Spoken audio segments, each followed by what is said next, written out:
people get these awakenings, right? And they're standing in front of the mirror and the 3 phone calls come in and they have to face reality. And some people do and some people don't. And I would encourage most people to, right? And like that mirror is such an important moment for many people's journey, myself included. Why do anything now?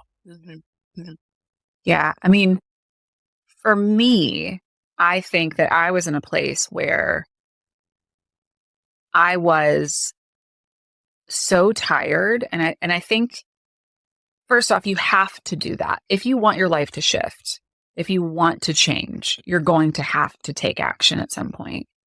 And I think that people do have to get to a point where they are so tired and they are so beaten down. I was in a space where like one thing would fall, right? Like my relationship would fall, but I still had my business to kind of fall back on. I still had my health to fall back on. But when something is ripped from you completely, when your health is ripped, when your relationships are ripped, when your business, your source of income is all ripped from you, I think that there comes a moment where you have to choose. How tired are you? Like, do you want to shift? Do you want something to be different? And that was the point. I hit that point. And some people don't choose it in that moment. But I can say this, when I did choose it and I decided, okay, there's something not working, something that I'm doing isn't working. And I think a lot of people in the personal development field, they get to this place because they invest in talk therapy. They invest in going to summits. They invest in all of these things where people are preaching, I can change your life. I can change your mindset, which is where I was. And they get frustrated. They get jaded because they wake up and nothing has shifted. And that's a really hard, like I want to normalize that. That's a really hard place when you've been so beat down by the personal development world. It's a hard place and a hard time to look at yourself and say, wait a second, there's still something that's being missed here. And my goal, hopefully, is to show people that there is a different way. You've got to start to look at the language of the nervous system. You've got to start looking at the body versus doing all of this mindset work.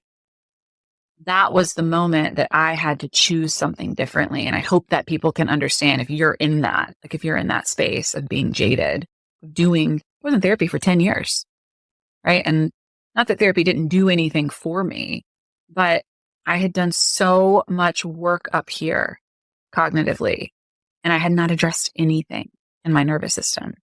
And that's where we have to start to shift the conversation around, if you want lasting change, if you really want to shift your life, you've got to be able to get the whole approach, the body approach. Okay. And this is delicate, right? Because here's what I think about all the time. One of my therapists taught me this. It singularly is the thing that transformed my life of all the things I've ever done, because it was just this very vivid shift in the way I thought about the world. And he said to me one day, he said, change only happens when you make change happen. And that was so pivotal to me because I'd been doing a lot of the work about just changing the way I thought about life and changing the way I had conversation and doing this and that. But like I wasn't accelerating into what I thought my potential was. And I realized that real change is actually the doing. But let's go into this because I want to know your opinion. And this is where I get chopped up on the internet sometimes, is I'm such a big proponent of no excuses, just results. And I know that as fact because it transformed my life. It transforms the life of the people who come into my coaching programs that I speak on stages in front of. It's the thesis for why I'm here. And sometimes that requires you doing it anyway. And we live in an odd time now of, and I'm saying this with kindness, but it's just true, of massive weakness. And in this massive weakness, we have allowed people the space to make excuses for why their life sucks. I've been in a position where my life sucked tremendously. You've been in a position where your life sucked tremendously. You made choices to change your life. One of the things that I see people say all the time in the work of somatic work in regard to change is that you can't do it if you're not in a regulated nervous system. I counter that and I go that you get to a regulated nervous system by making the change. And so I'm curious about your thoughts and your approach to that. Yeah. So this is a great topic because I'll say this. if someone is in a chronic freeze state, which means they're in what we call dorsal vagal shutdown, which means their system is in such a state of survival that moving and choosing feels unattainable because the nervous system, the body has actually shut the system down. It's going to feel very difficult. The nervous system doesn't want to do it. It thinks it's in threat. It's going to feel difficult to make a move, to take a radical act towards change, right?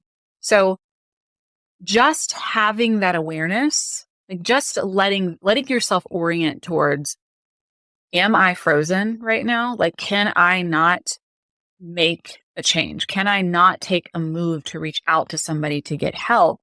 That in and of itself can start to thaw that freeze response. The problem is that most people don't have that information. They think that there's something, and we oftentimes will put someone in the corner and say, oh, well, they need to be in a regulated state. Well, the way to get towards regulation, towards safety, is to start to acknowledge that you're in a survival state. Like, I am in freeze. It feels absolutely impossible to make a move right now. And maybe what I need to orient towards right now is just putting on a podcast that talks to me about being in a freeze state, and let that start to thaw my system enough to where, okay, maybe tomorrow I feel like I can reach out for support. But we can't, if we go past what's called our window of tolerance and we try to just go straight into change, we're going to blow our nervous system out of its window of tolerance to where we're not going to be able to change, or we're just going to re-traumatize ourselves. So I think that it's definitely a delicate line. It's a delicate line between, yeah, you've got to move to make a change in your life. And if you've experienced a lot of trauma, your nervous system might be in a chronic freeze state. And the best thing that you can do is to just become aware that you're there and allow yourself to start to, tiny baby steps, orient towards, okay, today, can I just learn more about what it means to be in freeze? Today, can I just maybe start to follow someone who talks more about nervous system dysregulation? Or can I reach out to someone? Like, it's those tiny baby steps, but you have to have the awareness of where you are before you can think about even making a change. Mm-hmm. Was there a specific moment for you where you're like, wait a second, I'm the problem? Yes, absolutely. So my transformation point was, I think when I was having all these heartbreaking experiences, men fizzling out, ghosting, things not working out, just like guys wanting to just take me to bed, not wanting to get to know me as a person. I just said, men are intimidated. Men are intimidated by my brains. Men are intimidated by my success. Men are intimidated because I have an opinion. It was my narrative to protect myself. It was my narrative to not look deep within myself, because when we put the problem on the other side, at least we can absolve ourselves of personal responsibility. But it was when I met a man who was far more successful than I was. And, he was a lawyer from New York, and there was like electric physical attraction, and he treated me so well and everything was going great. And then 2 months down the connection, his efforts started to dwindle. I stopped hearing from him.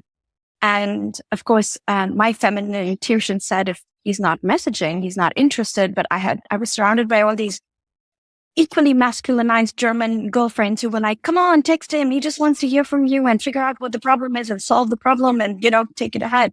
And so I remember messaging him and saying, hey, is everything okay? I haven't heard from you. And him going, you're so lovely. You're so attractive. I like you so much.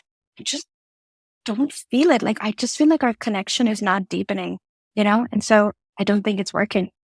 And I think that was my moment of, pure heartbreak. I think I went into like this angry, bitter energy for like 2 hours that evening, where I was like, all men are like this, and I hate guys, and I'm going to like just get super successful, and I don't need a man, and I'm not going to like even look at this aspect of my life. It's not working. And then I woke up the next morning and I was like, Sami, you are the common denominator in all of these experiences. Mm-hmm. And don't give up on love, because I think love is that thing in life that really brings us to our knees, and we feel extremely vulnerable in love. I think success is so much easier to achieve because you can push through and control so much more than you can in love, because in love, there is another party involved and they may or may not want to be with you. They may or may not like you. And that involves rejection, and rejection involves vulnerability, and we all resist vulnerability. And so that was the day when I woke up and I was like, no, I'm not going to give up on love. I know I have a very good heart, and I know the man who's going to really get to experience the real Sami is going to be so lucky. And I'm going to work for that. Like, I'm going to work to bring out that real Sami. And of course it was a journey, because, the men I was attracting before I did the inner work, and before I, which today I call my 6-step love success framework, today I call it that. But back then, I understood that I was just showing up with a mask in dating. I had a mask on and I had walls up, and nobody could really experience the real Sami. It was just like the strong, successful facade. It was the impression I wanted to give men. And so the work involved, putting that mask down and letting the man in front of me see the true me, even if it felt uncomfortable, even if it felt scary, even if it brought up fears of judgment and rejection. Sami, one of the things that you said I want to go back into, because I think it's actually incredibly important. And I think it's one of the things that may help a lot of people who are listening, particularly to this show. Growing up in traumatic households, growing up in abusive households, growing up in households without love or bearing witness to love, or seeing this idea of love not really exist or not feeling valid or worthy of it. So many people give up on it. They're just like, I don't want to deal with this. I'm not deserving. I'm not worthy. No one will ever love me. I personally have had that experience when I was younger, before really stepping into and doing the work. And I'm so curious, for people who are already giving up or have given up on love, how do we help them? Okay, so I think what really works for my clients is to depersonalize this experience of love first and foremost. So let me explain that. You see, love feels very personal. Rejection feels very personal. The concept of worthiness and not being good enough feels very personal. The idea of putting yourself out there and not being liked or not being attractive to some people that you like can feel very personal. So what is important is to depersonalize this whole intimidating idea of love and start to approach it from the perspective of a skill set that you can develop. So put the emotions aside and ask yourself, what are some skills I can develop that will help me show up as a healthy partner, that will help me show as a confident dater, and help me see, and evaluate the other party also from those principles and also from that skill set. So for me personally, I put my emotions aside and I developed the skill set of confidence. I developed the skill set of showing in my feminine energy. I developed the skill set of speaking my truth. I developed the skill set of drawing my boundaries. I developed the skill set of authenticity. And so when I started to approach everything as a skill set, it was more exciting. It felt less intimidating. And it actually felt like I could make progress and I could win and I could put a tick mark on my checklist of, I have this skill set. I have this skill set. I have this skill set. So I think for me, that really worked, because I think we overcomplicate love. There's so much advice on the internet about relationships. And I think the reason why my process works, I work with women, is because I really make love objective. I present it from an angle of what are the skills we can develop to be a healthy partner, to show up as a healthy date for the man we are with. And what are some healthy principles we want to look out when we are choosing a partner? And then what are some skill sets to develop to be healthy in a relationship, to communicate in a healthy way in a relationship, to speak your truth in the relationship. And so everything feels less personal and more like a skill set that one can cultivate. That's such an interesting way to look at it, because I can see how that can be powerful, right? Because I often think about mutually for both men and women, what is the number one trait of attractiveness, right? And it's generally speaking not physical, right? But when you talk about the thing that someone else brings to the table, 9 times out of 10, it's confidence, right? Because we all want to be around someone confident who sees themselves, who believes in themselves. And I think that's where the inner work like really shows up, and you can tell who has done it and who has not. Like, I coach people of all varieties, men, women, everyone in between. And whenever we're talking about dating and relationships, the one thing I'm always saying to them is like, if you can't sit in front of someone and make eye contact with them, you will never go on a second date with them, right? Because that confidence element is so unbelievably important. And to get to the place that you love yourself, right, and find yourself worthy of love, like, I think it comes through like the actions of building up who you are. Like, who do you truly want to be? And then taking that and looking at it from a practical standpoint, which I love the way that you frame it, because very much they are skill sets, right? Vulnerability is a skill set. Authenticity is a skill set. Good dates are a skill set, right? And obviously we can go down a lot of different paths with that. But, one of the things that is so important about those skill sets is they also present the opportunity for polarity, right? This thing that is so unbelievably important in the human dynamic. And so I think in order to really to understand that, first, can you define a couple of things for us, right? Because I really want people to understand this. When I understood this, it changed my life forever. And I mean that genuinely. 1, what is polarity? 2, what is masculine and feminine energy? And 3, how do those 3 things all intersect with each other? Okay, sure. Great questions. So polarity is just one step in my 6-step process. So it's one of the skill sets we can develop to have a healthy romantic relationship. So what is polarity? Polarity is the presence of polar opposite energies. So in the world of energy, there is the masculine energy, which is the penetrative force in the universe. It is the action, it is the doing, it is the forward movement, it is the giving, it is the planning, it is the logistics. It's about the future. It's about structure. And then there is the feminine, which is the receiving energy. So this is about emotions. This is about the present moment. This is about being able to receive from the masculine, because the masculine has something to offer and the feminine can receive that.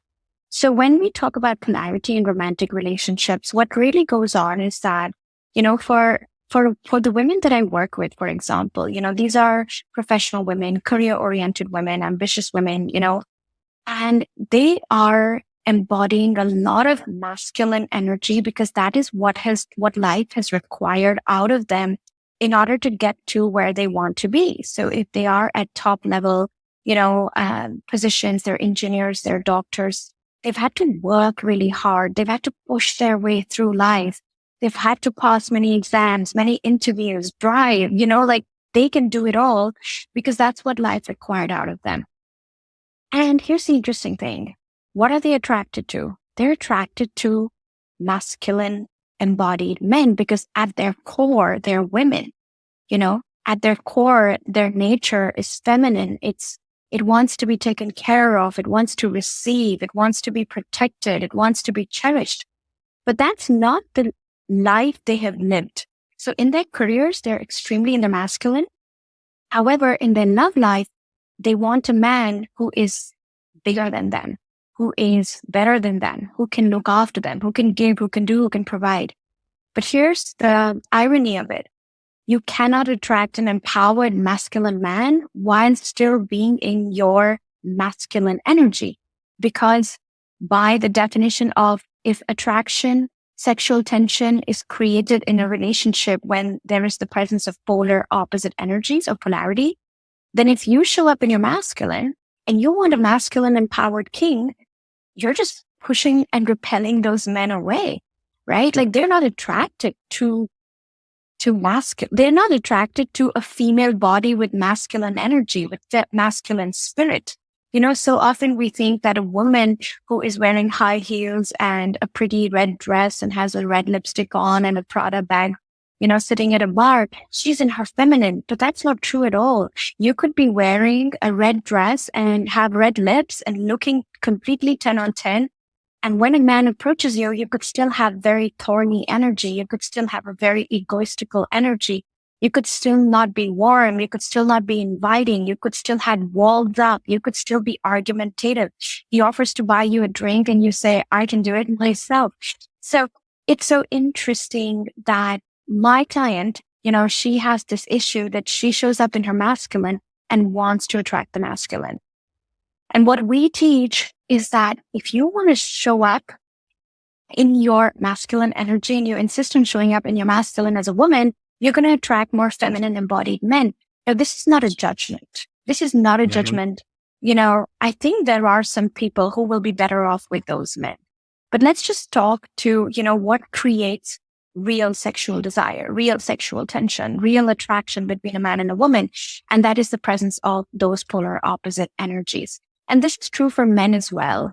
So, of course, the more you are laid back and the more you are not in your full masculine force, the more you will attract, women who are in their masculine because you're more in your feminine, but you want to attract a feminine woman, right? So if you want to attract a more feminine embodied woman, a more receiving, resting woman, then you have to step up more in your masculine force. And the beauty of polarity is that when you have that in a relationship, the fire, the spark that so many relationships miss, they will always be there.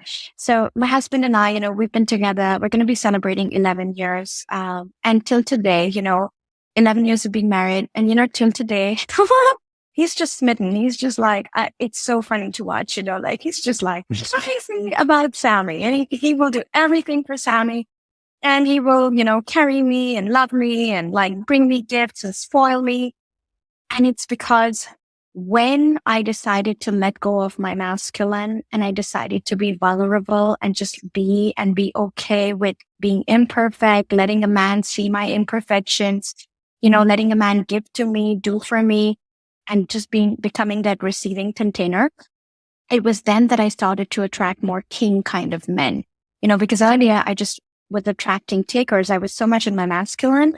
I was trying too hard, doing too much, and it was attracting just the wrong type of men. I want to dive into this a little bit deeper and delineate some of this into a way that I think could be really practical for people. One of the things that I appreciate about you is your expertise and your ability to break these very complex things down into something palatable. And so where I want to start here is kind of looking at this from a definition standpoint. What is trauma? Yeah, trauma is the inner response to a strongly overwhelming situation. Because many people say that trauma is the situation. And I would say no. Or the classical view on trauma says the trauma is the response that happens in our bodies, nervous systems, whatever, in response to a strongly overwhelming situation. And what that is that I believe a process that is very intelligent, that has been formed over tens of thousands or hundreds of thousands of years in our nervous systems, is able to deal with that strong overwhelm in multiple ways. One is that every time there's a strongly adverse situation, there's a high level of escalated stress that leads to high fight, flight, or freeze mechanisms.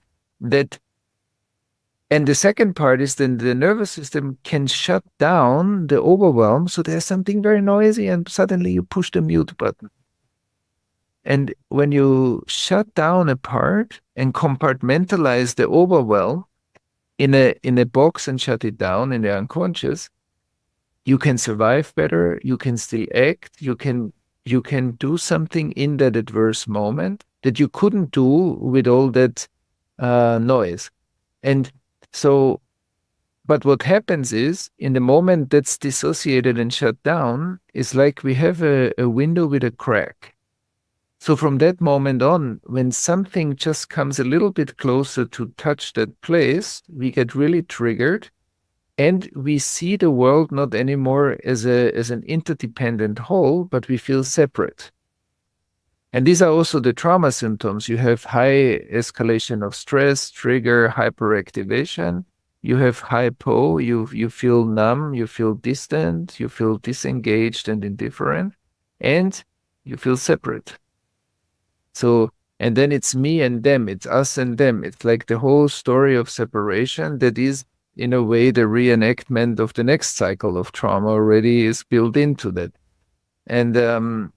And so that's, let's say, it's a bit more complex than what I can say in these short words, but that would be for me a description of the trauma response, and maybe the symptoms that many of us can identify in ourselves, that either we are very stressed or we become distant and checked out, indifferent, has nothing to do with me. Yeah. What's so interesting about that is because it does become this autonomic response that becomes, for many of us, our emotional home. You see high performers who are constantly on edge. And one of the things I used to say, having now been an entrepreneur for a very long time and going through my own healing journey, honestly, was I thrive in chaos. And then Thomas, one day I was sitting back and I was like, that is the imaginable. Why would you want to thrive in the place of which you suffer the most? And for me, so much of the journey has been getting into this place of restoring homeostasis. But what's so fascinating about it is, in my own personal journey, I'm now heading into 14 years of like doing the work, like really intentionally showing up every day. And it is still like a day in, day out journey. And one of the things that I teach my clients all the time is, you know, if you sign on the dotted line where you're like, I'm going to heal, this is the rest of your life game. And one of the things that I want to try to do is give people permission to accept that reality. And I'm wondering, like, I think about acknowledgement around the experiences that we've had and looking at our life in the truth, not in the reality we wish existed, but in the truth of the reality that we're in. I find that to be kind of the jump off point, that acknowledgement for creating change, to going down the path. If I'm sitting here, I'm listening, I'm going through this, I'm like, I know some traumatic things have happened to me. Where do I begin my process? What does that look like? What is like the most practical thing I could do in this moment? First of all, I love the wider framing. I love that you demystify the healing process and you say, this is a journey for the rest of our lives. We don't know. The question is how long is not relevant, because how long actually says that it's hard for me here. That's why I want to project myself into the future of when it's good. When in fact, all that grows is every time something heals, of course, my capacity to be in a world that is still traumatizing to a certain extent. It's not that suddenly all the world is going to be great because I'm healed. I will have a much higher capacity to stay related to that world, to find new solutions, to be innovative, to maybe create healing around myself. But it increases my capacity to be more grounded in the world and not more checked out, not more in a kind of a paradise-seeking reality, but I'm more grounded in dealing with the world that we have. And I think that's also where our efforts need to be. That's where our impact and purpose needs to come. And all the healing that I develop in myself is also how I become the remedy. That's the remedy that I become.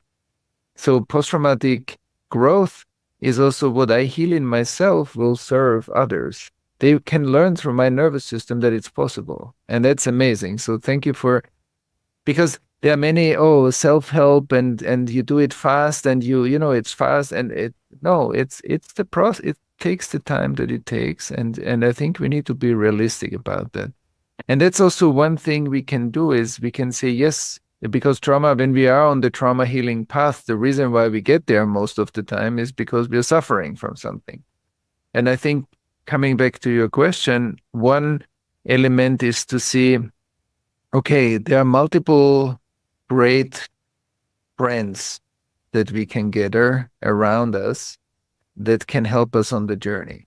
One is a learning practices and techniques to self-regulate differently and to train our nervous system to change its inner state. So there are many self-regulation techniques and ways to do that we can acquire. We can read books, we can do trainings, we can do that. The second thing is, and my breath is a very important aspect of regulating my nervous system. So there's something that is very close. There's a simple remedy that I can train and work with in myself and my body, in my embodiment. I can find the resources that help me, like nature, music, friends, meditation, all kinds of things that help me to resource myself. So I can learn about that. But I think it's very important to know that a lot of trauma has been inflicted through inappropriate relationship, and that's why a lot of healing of trauma happens in appropriate relationship, in relationships that have an expertise to hold us. They go with us through the bottlenecks of our development when it's really painful, that somebody is there that we can trust, somebody that we feel safe with, or we develop the safety over time. And I think finding the right guide, and maybe these are different guides at different times of our process that can help us to go through that journey, that's amazing. Also community and having a community where we can also, what you create with your podcast, to create or with your work, you create a community, and that community is an asset. Like we are together in this, we are learning something collectively. We are developing collective competencies that are maybe not like very highly trained trauma therapists, but we learn something collectively and we can be with each other in certain moments. So the individual, the relational, the collective, and also the spiritual. If the spiritual is not a bypass, then it can be a tremendous resource for our healing process. And so these are a few elements that I can see, okay, how can I bring that more and more into my life? And the important thing is, we are not supposed to do it alone. We don't have to do it alone. It's not a lonely fight to heal myself. It's the more relational support we can allow back into our life, because often that's what's the most threatening. So it's a step-by-step process. But the more support we can let in, that's also a sign that we can open up again and be more nourished. And so I think these are just a few components to not make it too long. How did anger play out in your childhood? I think I would go against I think, a lot of times parents are just older children having children for the first time, right? Just like your therapist asked you, have you imagined your mother's childhood? Until I got to that point of grace and forgiveness, I didn't understand. So I will go against what my mom would say. I will go against the instilled beliefs and teachings only because I didn't want to. And through that, when you're operating your life in such a black and white, all or nothing framework, you lose out on a lot of the benefits and helpful things that my mom did teach me and did try to instill. And anger was blinding for me for a long time. Yeah. Anger is blinding for a lot of young boys, especially growing up in single parent, female dominated households. One of the things that I experienced in my life and in my childhood was obviously being raised by women, and then an abusive man and my stepfather. And that makes you angry. It makes you resentful. It makes you callous. It makes you want to kind of burn the world down in a lot of different ways. The opposite of it, which I don't know if this was your experience or not, so I'm very curious about it, is it actually feminized me in a lot of ways. Like, I was a young boy who was deeply in feminine energy, being raised by a woman, even though I was unbelievably angry. Dude, one time I got suspended from elementary school for stabbing a kid with a spork. So, so I know about anger and violence and those things coming out. Did you feel like the world was against you? Do you feel like you tried to make meaning of it? Like, what was going through your head at such a young age? I want to answer that question by sharing a concept, external and internal locus of control. It's a psychological term that you might know. All of us are at the grace of life, this force that's larger than we are, always, almost. And I just felt like I never had a sense of control. I never felt I had an agency of control of my life. Whatever my mom said goes. When I defied that, I was under the tyranny of my mom growing up. And that's what that meant for me. Until I realized, hold up. There are things I can control, and there are things I could do. But I think the theme was, I have no control. What's the point? I guess I'll just accept whatever reality my mom creates for me because I'm under her roof and under her Tiger Mom regime. Mm. And in that, when you talk about lack of agency, I don't think kids really have a lot of agency to begin with. We're kind of being molded into whatever our parents choose us to be in a lot of ways, which is kind of strange. How would you, like, looking back at that, like, how would you define agency at such a young age? I think a lot of these are in retrospective view, right? I've been a personal help junkie since I was 13. The first book I read was The Secret. Of course, some of the concepts are outdated, but it still played a role in the development and the growth of personal development worlds. But I share that because I didn't have that level of introspection when I was 6, 7, or 8. And with our memory recall, we tend to paint our realities rosier than it actually was, right? That's the whole point of confirmation bias, self-selection bias, and so on. But I think the way I thought about agency is, what is my role in this world? What is my role in my household? What is my role in this family that I was born into? Since none of us choose to be born. That's why I feel like parents have more responsibility than children do. It's a philosophical thing that I hold. I think our parents owe us more than we owe our parents, even as an Asian. Because I didn't choose to be born, but I'm very grateful that I was born. But I think agency is, for me, what is my role and what can I do about it? I want you to go deep into this, and we have time, and I think this is a really important conversation. I once went pretty viral because I had said in a video that most of your parents are gaslighting you and they didn't do the best that they could, because if they did, you probably wouldn't be watching this video to begin with. And I'm curious, I agree. As someone who grew up with a very chaotic background, I felt, and I still do to some capacity, that my parents owed me something. I did not choose to be brought into this world. And then, of course, you have the conversation of, like, as eternal beings, maybe we did, blah, blah, blah. We could go down there if we need to. But what do you think that our parents owe us? That is a deep cut question. I think our parents owe us the duty and the responsibility by upholding their decision to give birth to us. I think they owe us the responsibility and space because they chose not to either choose not to give birth or chose to give birth, right? And I think they owe us the space to raise us to become the people they wish they were. And I think that's what instillment is, right? I think a lot of our parents, to your point, it's not my place to comment how many parents tried their best and how many didn't. There's no stats for that, right? Since I am a psychotherapist. But what I can say is, in a lot of our at least Asian culture and ethnic culture, I don't want to speak for everyone, but this is my truth, where a lot of our parents, they want to mold us, using your word, and condition us to become the versions they never were themselves. They give us this instilled beliefs and dreams because they never had an opportunity to achieve it at their own accord. So therefore, they whip us. For me, literally, I was beaten growing up, pretty common in Asian households, because she wasn't able to achieve her dreams because of her circumstances. So I am the extension of her legacy. So she must try whatever she possibly could to mold us to the version that she never were. And that's very traumatic in its own sense, because it wasn't until recently, Michael, that I realized, hold up, what are the beliefs and references I operate by day to day? How many of those are my own voice, my own desire, my own purpose?